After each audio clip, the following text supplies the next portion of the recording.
Hello everyone, आप सबका स्वागत है आर्यन एजुकेशन फाउंडेशन में। और आज हमारा 5th लेक्चर है। इसके पहले हमने जो चैप्टर स्टार्ट किया था life processes in living organism, ये पार्ट 2 है। इसमें हमने रिप्रोडक्शन के बारे में पढ़ना शुरू किया था। तो हमने इंट्रोडक्शन पढ़ा था, एसेक्सुअल रिप्रोडक्शन पढ़ा था, प्लांट्स में कैसे होते हैं, यूनिसेलुलर ऑर्गेनिज्म में कैसे होते हैं, मल्टीसेलुलर ऑर्गेनिजम्स में कहते हैं कैसे होते हैं, सेक्सुअल रिप्रोडक्शन प्लांट्स में पढ़ा, सेक्सुअल रिप्रोडक्शन एनिमल्स में पढ़ा। अभी हमारा ये पार्ट चल रहा है, लेक्चर 5 है। जिसने भी वो लेक्चर नहीं देखा है जाकर पहले आप वो देख लीजिए। तो हम शुरू करते हैं, ठीक है। तो अगर मैं बात करूं यहां पर लेक्चर 5 में क्या पढ़ने वाले हैं, तो हमने क्या क्या पढ़ लिया था कि male gamete male reproductive part में कैसे बनता है, मतलब स्पर्म कैसे बनता है, और फीमेल रिप्रोडक्टिव पार्ट में एग कैसे बनता है, और फीमेल रिप्रोडक्टिव पार्ट कैसा दिखता है। तो वो हमने ये दो चीजें पढ़ ली थी। अब हम शुरू करने वाले हैं, ये दोनों का फ्यूजन होता है और बेबी का फर्स्ट सेल बनता है। आप, मैं, ये सब लोग, हम सब ने अपनी लाइफ स्टार्ट की है एक सिंगल सेल से। उस सिंगल सेल को हम बोलते हैं जाइगोट। ओके, तो जाइगोट याद कर लो। इस दुनिया में कोई भी लिविंग बीइंग सेक्सुअल रिप्रोडक्शन से आ रहा है तो उसका पहला सेल क्या बनेगा? जाइगोट। ये हम पढ़ेंगे जाइगोट से बेबी कैसे बना। फिर उसके बाद हम पढ़ेंगे मेंस्ट्रुअल साइकिल। अब मेंस्ट्रुअल साइकिल क्या होता है ये आगे हम वीडियोस में समझते हैं।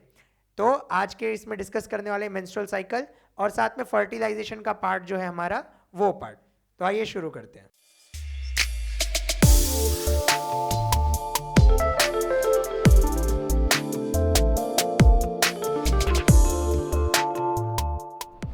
तो शुरू करते हैं हम फर्टिलाइजेशन। अब फर्टिलाइजेशन क्या होता है? स्पर्म बना मेल रिप्रोडक्टिव पार्ट में, एग बना फीमेल रिप्रोडक्टिव पार्ट में। Sperm male gamete, egg female gamete. Male gamete female gamete के फ्यूजन को हम क्या बोलते हैं? फर्टिलाइजेशन। तो यहां पर क्या होता है? Fusion of male gamete and female gamete is fertilisation. अब हमारा जो फर्टिलाइजेशन है वो इंटरनल है। इंटरनल का मतलब क्या होता है कि स्पर्म जो है वो फीमेल रिप्रोडक्टिव ट्रैक्ट के अंदर वहां पर रिलीज होता है और वहां पर जाके फर्टिलाइजेशन होता है। ऐसा नहीं हो रहा है कि भाई हमने स्पर्म बाहर छोड़ा, फीमेल ने एग बाहर छोड़ा और वो बाहर जाकर पहला सेल बना जाइगोट। तो ऐसा नहीं होता। ऐसे फर्टिलाइजेशन को एक्सटर्नल फर्टिलाइजेशन बोलते हैं, जैसे कि थैलोफाइटा, ब्रायोफाइटा वहां पर हो जाता है। बट यहां पर याद रखना है हमारा फर्टिलाइजेशन कैसा है? Internal fertilisation. क्लियर है? तो हमारे यहाँ पर स्पर्म एग का फ्यूजन फीमेल रिप्रोडक्टिव ट्रैक्ट में, मतलब बॉडी के अंदर हो रहा है, ठीक है।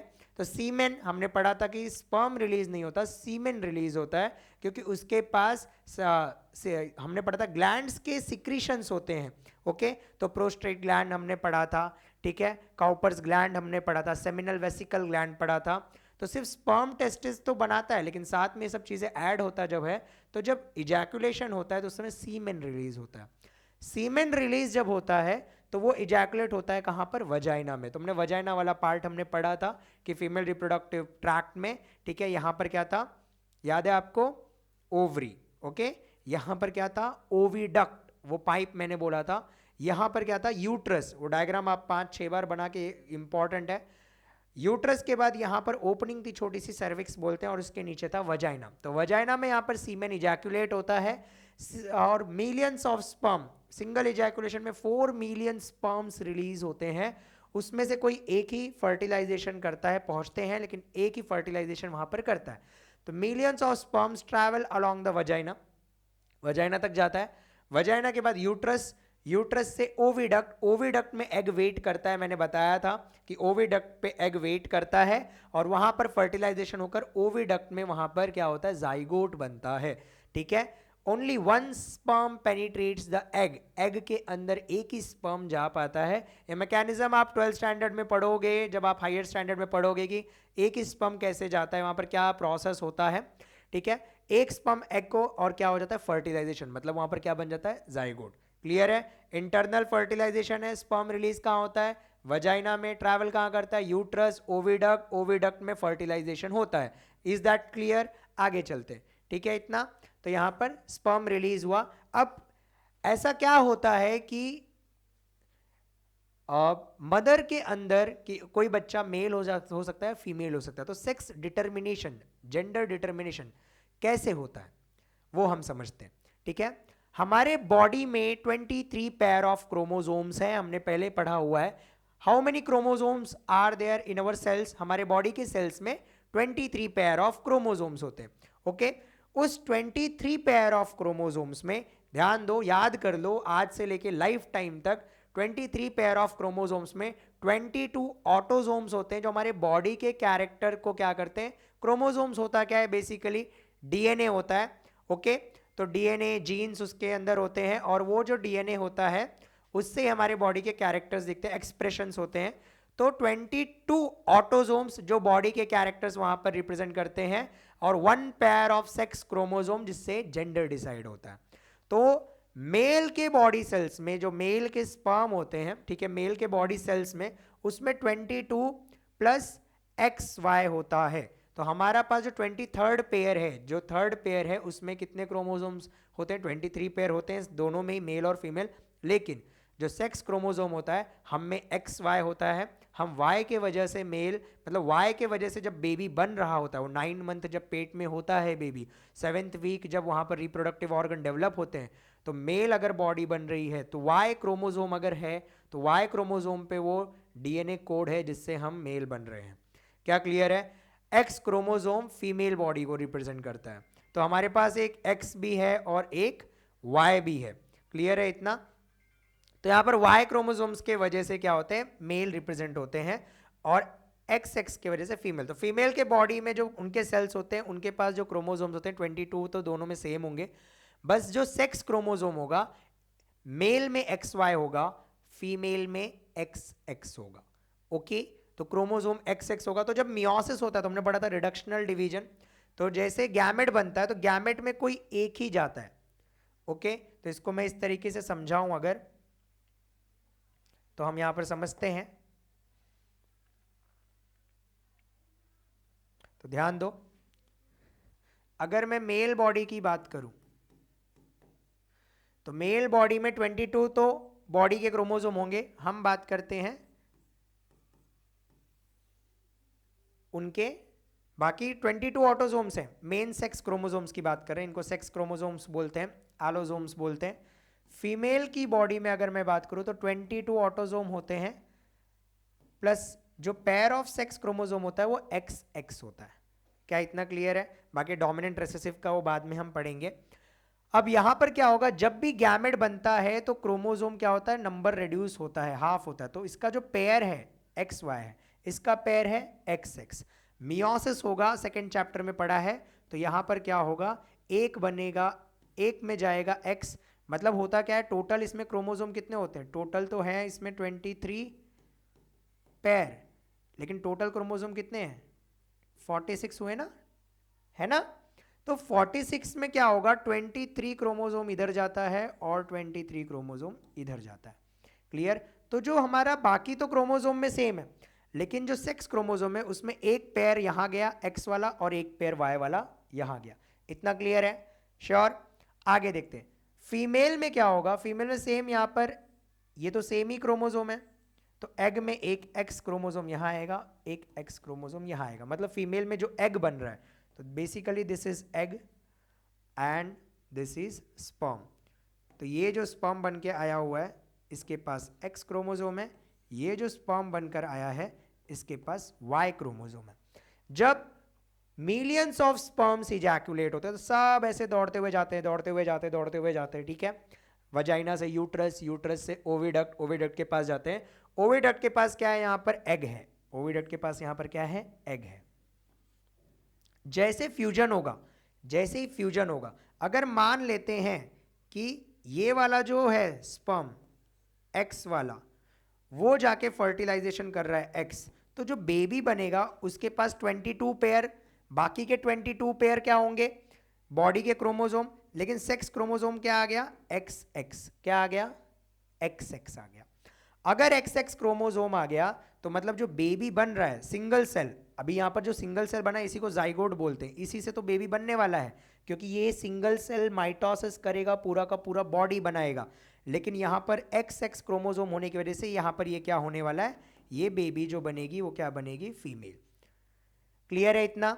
अगर ये Y वाला जाकर इसको फर्टिलाइजेशन कर रहा है तो जो सेल बनेगा, बाकी तो 22 यहां पर पेयर हो जाएंगे, सेक्स क्रोमोसोम क्या बनेगा, एक्स वाई, और एक्स वाई मैंने किसके लिए बताया था बाबा, मेल के लिए, तो ये बेबी बाबा बनेगा। क्लियर है इतना, एक्स वाई।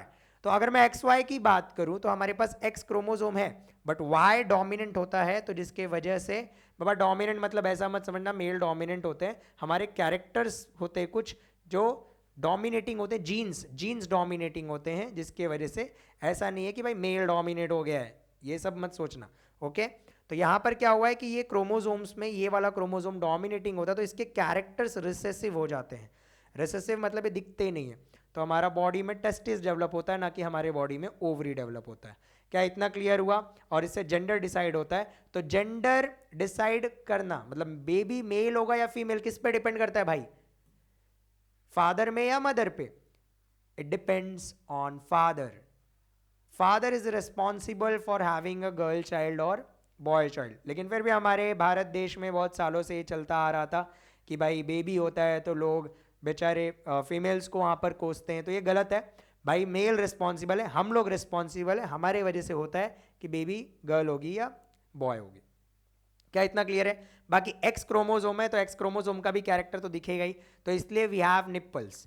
हमारे कोई यूज नहीं है, लेकिन फिर भी एक्स क्रोमोसोम के ही देन है कि वी हैव, ठीक है। बट मैमरी ग्लैंड्स नहीं डेवलप हो रहा है, इसकी वजह से ऐसा मत समझना कि भाई मैमरी ग्लैंड डेवलप हो गया। तो सेक्स डिटर्मिनेशन समझा? तो sex determination in human being वो क्रोमोसोम पे होता है, क्रोमोसोम होता है जिसको सेक्स क्रोमोसोम बोलते हैं। मेल में जो सेक्स क्रोमोसोम होता है वो एक्स वाई होता है, फीमेल में जो होता है वो एक्स एक्स होता है। Okay, X Y. अब यहां पर क्या होता है, जब गैमेट बनता है तो एक स्पर्म में 50% स्पर्म में एक्स क्रोमोसोम जाता है, 50% स्पर्म में वाई क्रोमोसोम जाता है, और फीमेल के एग में तो एक्स एक्स ही क्रोमोसोम है, तो एक्स का ही एग बनेगा। अगर वाई वाला जो स्पर्म है, वाई क्रोमोसोम कंटेनिंग स्पर्म, अगर वो जाके फर्टिलाइजेशन करता है तो जो बेबी बनेगा एक्स वाई, क्योंकि मदर का एक्स और फादर का वाई, तो इससे जो बेबी बनेगा वो बॉय बनेगा। क्लियर है इतना? और अगर एक्स वाला sperm, x chromosome containing sperm, अगर वो फर्टिलाइज करता है तो बेबी एक्स एक्स क्रोमोसोम वाले यहां पर बॉय, तो वो क्या हो जाएगा, एक्स एक्स फीमेल हो जाएगी। क्लियर है? तो सेक्स डिटर्मिनेशन हमने पढ़ लिया। यहां पर कोई डाउट रहेगा तो आप कमेंट सेक्शन में पूछ सकते हैं, हम लोग सेपरेट वीडियो बना देंगे डिटेल में। अभी तो 10th के बेसिस पे हमने उतना ही यहां पर बनाया हुआ है। क्लियर इतना? नेक्स्ट, तो 1x chromosome inherited from mother. तो जब भी कोई बेबी बॉय या गर्ल होता है तो एक एक्स क्रोमोसोम कहां से आता है, मदर से आता है, ठीक है। दूसरा जो क्रोमोसोम है, 1 chromosome is inherited from father, तो फादर से एक्स क्रोमोसोम भी आ सकता है, वाई।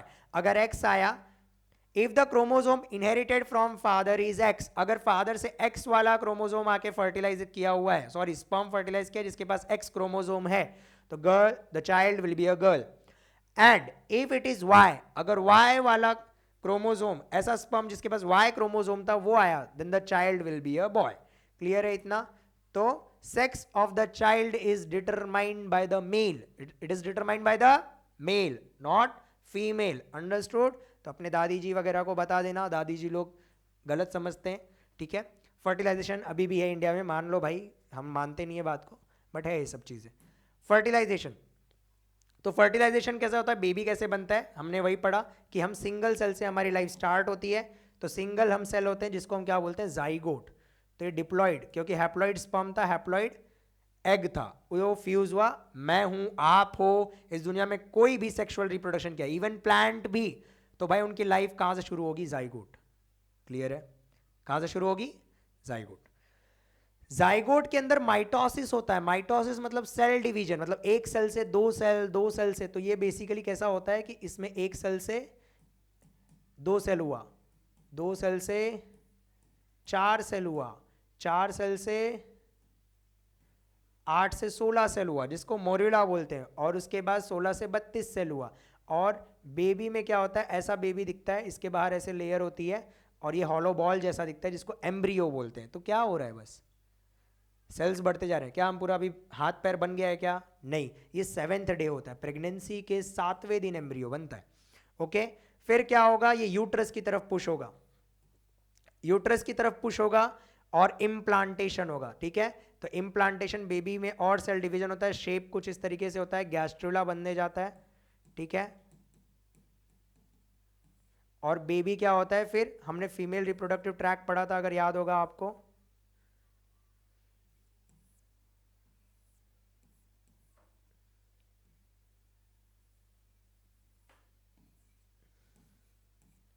ये शॉर्टकट में मैं बना दे रहा हूँ।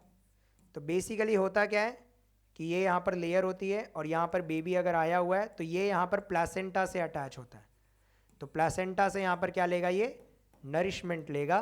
तो इस तरीके से ये यूट्रस की तरफ पुश होता है और यहाँ पर नरिशमेंट लेता है। क्या इतना क्लियर है?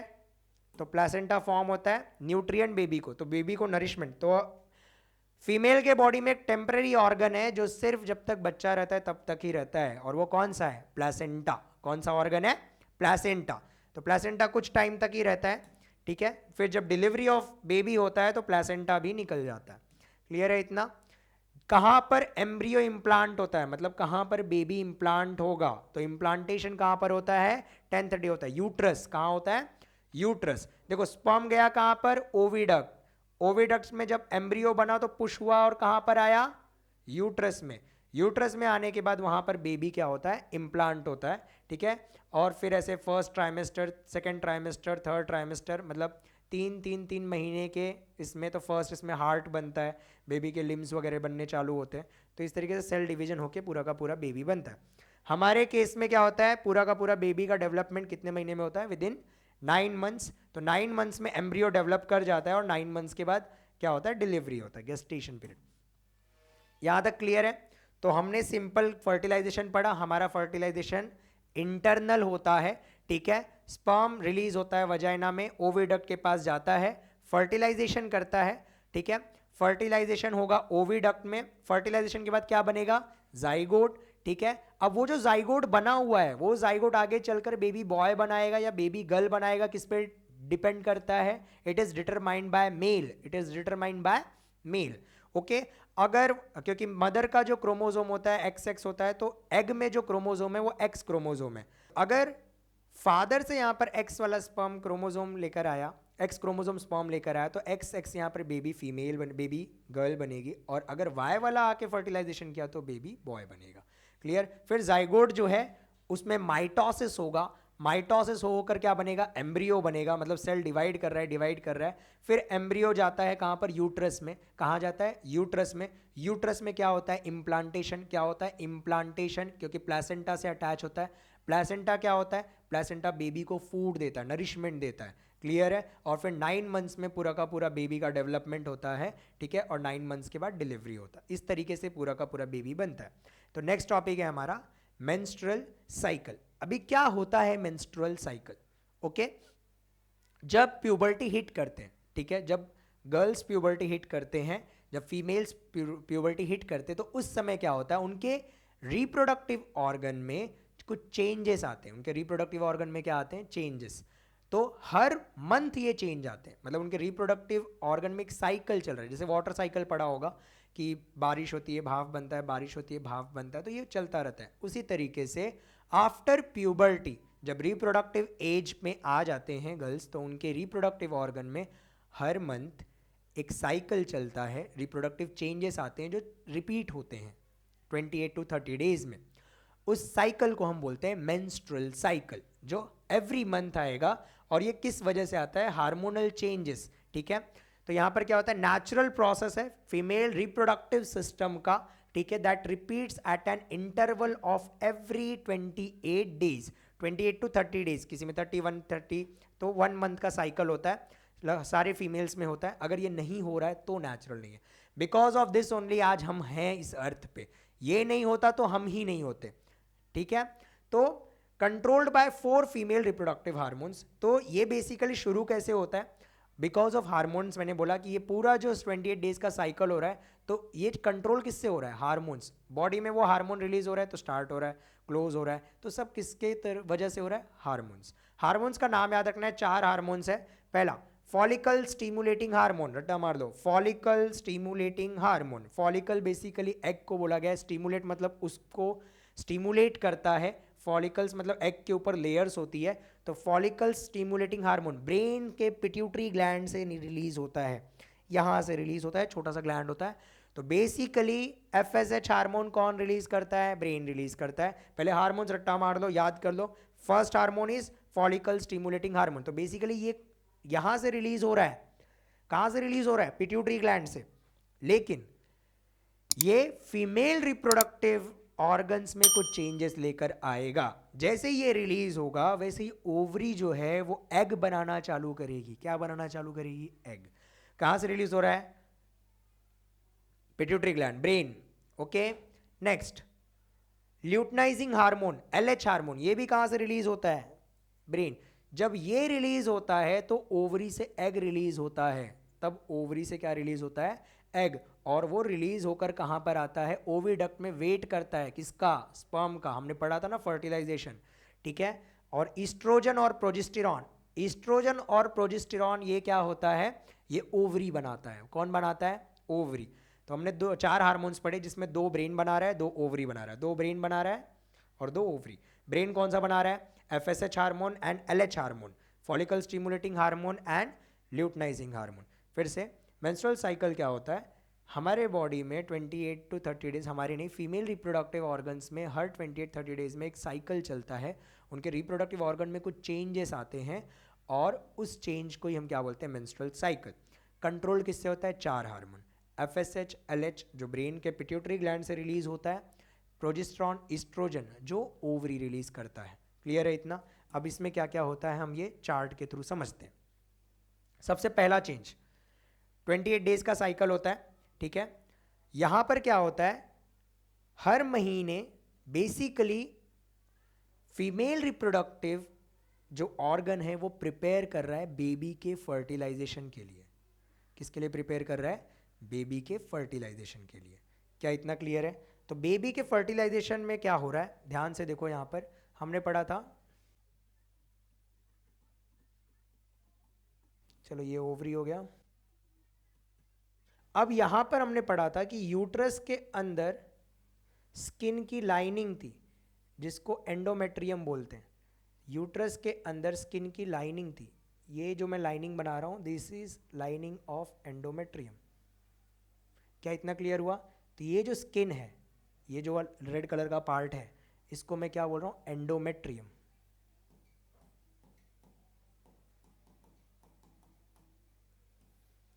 तो ये बेसिकली थिक होता है।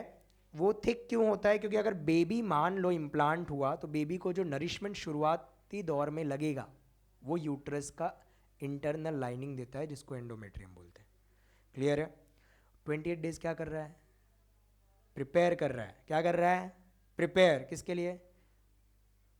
प्रेगनेंसी, अगर बेबी आया तो बेसिकली हर महीने ये बनता है और ये शेड अवे होता है। हर महीने ये बनता है और क्या होता है? शेड अवे होता है हार्मोन्स के वजह से। हार्मोन्स हम बाद में। तो पहला क्या होगा कि अगर फर्टिलाइजेशन नहीं होता, जैसे मंथ में फर्टिलाइजेशन नहीं हुआ, एग आया था यहाँ पर बट स्पर्म नहीं आया, तो क्या होता है? 28 डेज में ये रिलीज हो जाता है। और जब रिलीज होता है तो ये जितने भी यहाँ पर लेयर दिख रही है एंडोमेट्रियम की लेयर, ये शेड अवे होना चालू होती है। तो दिख रहा है आपको ये शेड अवे, ये लेयर शेड अवे हो रही है। तो ये 1 to 5 डेज में होता है जिसको बोलते हैं पीरियड ऑफ मेंस्ट्रुएशन। क्या बोलते हैं? 1 to 5 डेज में पीरियड ऑफ मेंस्ट्रुएशन। क्लियर है इतना? तो ब्लीडिंग फेज, इस समय क्या होता है? ब्लीडिंग के दौरान ये जो एंडोमेट्रियम की लाइनिंग थी ये शेड अवे होती है। ये क्या होती है? शेड अवे होती है। क्या इतना क्लियर हुआ? तो शेड अवे हो रही है। पहला तो एंडोमेट्रियम की लाइनिंग। तो यहाँ पर हम मेंस्ट्रुएशन के फेजेस में अगर मैं बात करूँ तो 4 फेज में डिवाइडेड है। पीरियड ऑफ मेंस्ट्रुएशन जिस समय शेड अवे होगा, period of regeneration of endometrium, फिर से ये लाइनिंग बनना शुरू होगी, ठीक है। फिर उसके बाद ओव्यूलेशन फेज जब एग रिलीज होता है, और चौथा होता है period of secretion of glands in endometrium, post ovulatory phase. Ovulation के बाद वाले फेज को हम क्या बोलते हैं? Post ovulatory phase. 4 फेजेस यहाँ पर हैं, ठीक है। तो पीरियड ऑफ मेंस्ट्रुएशन और उसके बाद एंडोमेट्रियम की lining, formation of regeneration of endometrium lining, ovulatory phase जब निकलता है एग, और जब पोस्ट ओव्यूलेटरी फेज कि उसके बाद क्या होता है? अगर फर्टिलाइजेशन हुआ तो क्या होगा और अगर नहीं हुआ तो क्या होगा? पहले एंडोमेट्रियम की लाइनिंग, पहले क्या याद करना है? Endometrium. First period of menstruation में क्या हो रहा है? एंडोमेट्रियम की लाइनिंग शेड अवे हो रही है। फिर क्या होता है कि यहां पर FSH जब रिलीज होता है तो बेसिकली क्या होता है? एग मैच्योर होना चालू होता है। तो एग के ऊपर ये आपको लेयर दिख रही है, ये एग है, ये एग के ऊपर लेयर है, इसको फॉलिकल बोलते हैं, ठीक है। तो एग क्या बनाता है, ये हार्मोन बनाता है ईस्ट्रोजन। तो हमने पढ़ा था ना, ओवरी हार्मोन बना रहा है ईस्ट्रोजन। ईस्ट्रोजन से क्या होता है, क्या होता है ईस्ट्रोजन से, याद रखना है। ईस्ट्रोजन से एंडोमेट्रियम की लाइनिंग दोबारा बनना चालू होती है। तो ये जो लाइनिंग आपको दिख रही है, ये दोबारा बनना चालू होगी। तो आप देखो ये फिर से बनना चालू हो रहा है, और ये 14th डे देखो इस तरीके से, मतलब ये प्रिपेयर हो रहा है। जो शेड अवे हो गया था, ये क्या हो गया था, प्रिपेयर हो रहा है। समझ में आया, फिर से क्या हो रहा है, प्रिपेयर। जैसे ही एंडोमेट्रियम की लाइनिंग बन जाएगी, बॉडी को लगेगा बेस्ट है, अब एग रिलीज होगा, तो अगर स्पर्म आया तो फर्टिलाइजेशन होगा, तो बेबी बच सकता है। तो वहां पर निकलेगा LH हार्मोन। कौन सा हार्मोन निकलेगा, LH। तो ठीक है, यहां पर ये LH निकला। LH क्या करता है, जो ये हमारा एग मैच्योर हो रहा था, ये फूट के निकल जाएगा। तो ओवरी से, जो ओवरी से यहाँ पर फैलोपियन ट्यूब निकल रहा था, यहाँ से एग निकलेगा और एग आके यहाँ पर वेट करेगा। क्या इतना समझा, एग किसके वजह से निकला, किसके वजह से निकला, याद रखना है, LH हार्मोन किसके वजह से फटा है, बर्स्ट होके एग रिलीज हुआ। तो ओवरी एग रिलीज किया यहाँ पर LH हार्मोन्स के वजह से। क्या इतना क्लियर हुआ। तो तीसरा फेज हो गया हमारा। पहला क्या हुआ, एंडोमेट्रियम की लाइनिंग शेड अवे हुई, क्लियर। दूसरा, दोबारा एंडोमेट्रियम की लाइनिंग बन रही थी, किसके वजह से बन रही थी, कौन बना रहा था, ईस्ट्रोजन। कौन बना रहा था, ईस्ट्रोजन। फिर क्या हुआ, LH hormone 14th day release होता है। सबसे छोटा फेज एक ही दिन का होता है, उस दिन एग रिलीज होता है, ठीक है। एग रिलीज किसके वजह से हुआ, LH हार्मोन। किसके वजह से हुआ, LH हार्मोन। तो 14th डे मेंस्ट्रुअल साइकिल का एग उस दिन आ जाता है। तो बेस्ट अगर प्रेगनेंसी कंसीव करने का डेज होता है, तो 14, 15, 16, 17 उसके आसपास के जो दिन होते हैं, वो बेस्ट डेज होते हैं फॉर टू कंसीव प्रेगनेंसी। तो इस तरीके से यहाँ पर एग रिलीज हुआ। क्या इतना क्लियर हुआ। अब क्या होगा, अब कभी भी स्पर्म आएगा तो फर्टिलाइजेशन हो सकता है और बेबी फॉर्म हो सकता है। तो बॉडी प्रिपेयर करती है किसके लिए, फर्टिलाइजेशन के लिए। तो यहाँ पर क्या होता है कि ये जो बाकी का बचा हुआ इसका कवरिंग था, ये बन जाता है कॉर्पस ल्यूटम। क्या बन जाता है, कॉर्पस ल्यूटम। कौन, ये फॉलिकल। एग का जो बाकी का बचा हुआ पार्ट था, जो ओवरी में है, ये ओवरी में है कॉर्पस ल्यूटम। ये जो कॉर्पस ल्यूटम है, ये एक हार्मोन बनाता है जिसको बोलते हैं प्रोजेस्टेरॉन। इसका भी काम होता है कि एंडोमेट्रियम और थिक होने लगता है। एंडोमेट्रियम और क्या होने लगता है, थिक होने लगता है। तो ये एंडोमेट्रियम और थिकनेस बढ़ते जा रही है, क्यों, क्योंकि प्रिपेयर कर रहा है फॉर फर्टिलाइजेशन। तो और थिक होगा, न्यूट्रिशिव हो जाए, इसलिए अगर स्पर्म नहीं आया, अगर स्पर्म नहीं आया इस दौरान, तो ये 28 डेज अगर स्पर्म यहाँ नहीं आया, तो दोबारा क्या होता है, यहाँ पर ये जो हमारा एग होता है, ये एग यहाँ पर शेड अवे हो जाता है और दोबारा से चालू हो जाता है पीरियड ऑफ मेंस्ट्रुएशन। क्लियर है। अगर मान लेते हैं फर्टिलाइजेशन हो जाता है, मान लेते हैं अगर फर्टिलाइजेशन हो जाता है, तो कॉर्पस ल्यूटम ही रहेगा। अगर फर्टिलाइजेशन नहीं होगा तो कॉर्पस ल्यूटम क्या बन जाएगा, कॉर्पस अल्बिकन। तो फर्टिलाइजेशन नहीं हुआ तो ये बन गया, और दोबारा से क्या चालू हो गया, पीरियड ऑफ मेंस्ट्रुएशन। क्या इतना क्लियर है, पक्का समझ में आ रहा है। फिर से बता रहा हूँ सिंपल टर्म्स में, थोड़ा सा टफ है। 4 फेज में होता है। Period of menstruation, bleeding phase कब होता है, 1 to 5 डेज। फिर आता है period of regeneration of endometrium. Endometrium की लाइनिंग दोबारा बनती है, क्यों बनती है, क्योंकि जो एग बन रहा था, एग मैच्योर हो रहा था, एक फॉलिकल बन रहा था, ठीक है। और फॉलिकल किसकी वजह से बन रहा था, FSH। FSH के वजह से यहाँ पर देखो ये मैच्योर हो रहा है, मैच्योर हो रहा था, और इसके वजह से एक हार्मोन निकला जिसका नाम क्या था, ईस्ट्रोजन। ईस्ट्रोजन की वजह से एंडोमेट्रियम की लाइनिंग बनना चालू हुई। 14th डे जब ये पूरा यहाँ पर, अगर मैं बात करूँ यूट्रस की, अगर यूट्रस पूरी तरीके से प्रिपेयर हो जाता है, तो वहाँ पर 14th day LH hormone release होता है, और उसके वजह से ये एग रिलीज होता है, और ये एग यहाँ से निकल जाता है 14th day, period of ovulation, ovulatory phase. Clear. ये एग रिलीज हुआ, मतलब अब चांसेस अगर स्पर्म आया तो फर्टिलाइजेशन होगा ही, क्योंकि एग रिलीज हो चुका है। तो बाकी का जो बचा हुआ पार्ट है वो बनता है कॉर्पस ल्यूटम। कॉर्पस ल्यूटम का काम होता है प्रोजेस्टेरॉन बनाना। जैसे ईस्ट्रोजन जो काम कर रहा था वही काम ये करते हैं, और थिक होता है एंडोमेट्रियम की लाइनिंग। और अगर फर्टिलाइजेशन नहीं हुआ तो कॉर्पस ल्यूटम क्या बन जाता है, कॉर्पस एल्बिकन, और कॉर्पस एल्बिकन जैसे ही बनेगा तो प्रोजेस्टेरॉन बंद हो गया, थिकनेस कम होते जाएगी और फिर से दोबारा क्या होगा, यहाँ पर मेंस्ट्रुएशन आना चालू हो जाएगा। क्लियर हुआ? तो 4 ये फेज में होता है। क्लियर है सबको? तो इस तरीके से यहाँ पर हुआ। तो ये बेसिकली एग था, एग मैच्योर हो रहा है, एग के ऊपर कवरिंग बनते जा रही है। नॉर्मली ही ओवरी में, फीमेल के ओवरी में जब बेबी बनता है तो ही 2 मिलियन एग्स उस समय ही होते हैं। बर्थ होता है तो 1 मिलियन, प्यूबर्टी हिट होता है तो 40 to 60,000। और ये हर मंथ एक एग रिलीज होता है मेंस्ट्रुअल साइकिल में, और मिनार्क आने तक पूरा क्या होता है, मेनोपॉज आने तक पूरा खत्म हो जाता है। क्लियर? तो हर महीने ये एक एग, ऐसे एक नहीं होते, बहुत सारे एग होते हैं, उसमें से एक रिलीज होता है। ऐसे एग मैच्योर होंगे, मैच्योर जब होते हैं तो उनके ऊपर जो लेयर होती है ये ईस्ट्रोजन बनाते हैं, जिससे एंडोमेट्रियम की लाइनिंग बनती है। क्लियर है इतना? तो इस तरीके का यहाँ पर मेंस्ट्रुअल साइकिल हमारा ये कंप्लीट हुआ। किसी को कोई डाउट है? एक बार ये फ्लो चार्ट देख लो, इजी हो जाएगा। फिर पहला हार्मोन कौन सा हार्मोन है? सारे हार्मोन्स का काम याद रखो, आपका इजी हो जाएगा। Follicle stimulating hormone. हर मंथ एग को फॉलिकल स्टिमुलेटिंग, फॉलिकल को स्टिमुलेट कर रहा है। तो ये क्या कर रहा है? Development of one of the follicle containing oocyte, oocyte मतलब एग। तो यहाँ पर एक एग को ये क्या कर रहा है? मैच्योर कर रहा है। ईस्ट्रोजन, ईस्ट्रोजन के वजह से क्या होता है? डेवलपिंग फॉलिकल बनाते हैं। ओके, और ये फॉलिकल के वजह से होता क्या है? एंडोमेट्रियम की लाइनिंग बनती है। एलएच हार्मोन, एलएच हार्मोन क्या करता है? फॉलिकल को बर्स्ट करता है, जिससे एग रिलीज होता है। बाकी का जो फॉलिकल का बचा हुआ पार्ट है वो क्या बना देता है? Corpus luteum. क्या बना देता है? Corpus luteum. कॉर्पस ल्यूटम की किस्मत स्पर्म पे डिपेंड करती है। अगर फर्टिलाइजेशन हुआ, अगर फर्टिलाइजेशन हुआ तो कॉर्पस ल्यूटम प्रोजेस्टेरॉन बनाता रहेगा, जिससे एंडोमेट्रियम की लाइनिंग बनती रहेगी, शेड नहीं। तो 9 मंथ क्या होगा? फिर मेंस्ट्रुअल साइकिल नहीं आएगा। अगर प्रेगनेंसी हुई तो 9 मंथ फिर मेंस्ट्रुअल साइकिल नहीं आता, क्योंकि एंडोमेट्रियम वहां पर शेड अवे ही नहीं होता। शेड अवे होगा तो बेबी भी चला जाएगा। क्लियर है? तो endometrium is ready for implantation. But अगर फर्टिलाइजेशन नहीं हुआ 24 आवर्स टू 72 आवर्स में, तो कॉर्पस ल्यूटम इनएक्टिव होता है। क्या बनाता है? Corpus albicans. और इसके वजह से ईस्ट्रोजन प्रोजेस्टेरॉन स्टॉप हो जाता है। ठीक है? स्टॉप होने की वजह से एंडोमेट्रियम क्या होता है? डीजनरेट होता है, और एग के साथ साथ टिश्यू भी सब डीजनरेट होते हैं, और दोबारा फर्स्ट फेज चालू हो जाएगा, पीरियड ऑफ मेंस्ट्रुएशन। क्लियर है?